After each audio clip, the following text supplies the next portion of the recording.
have been telling me it's so difficult to get buttermilk in Ghana. Because of that, it's been difficult trying my pancake recipe according to the recipe. You have to substitute. Today, I'm teaching you how to make your own buttermilk, homemade buttermilk. I love buttermilk in almost all of my bakes. So today, I'm going to teach you how to make your own buttermilk. So welcome to AnneBetty's kitchen. This is your food and nutrition chef, Esther Jiman. So let's do our buttermilk. No more excuses, people. So we use full fat milk, no semi-skimmed, no skimmed, full fat.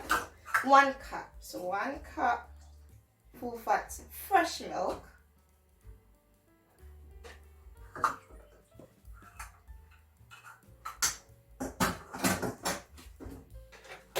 To 1 tablespoon lemon juice and 1 tablespoon vinegar. It's white vinegar. I use my apple cider vinegar. Then you just mix it up. Then it will coagulate. You see it's separating. It looks as if it's separated. And leave it on for about an hour and you see that it will coagulate. I'll show you one I made previously. But let me use a spoon to show you. You see that it's coagulating already. So you see when your milk goes off, that's how it looks like. So that's what the lemon and the vinegar does to it. So that's what's called coagulating.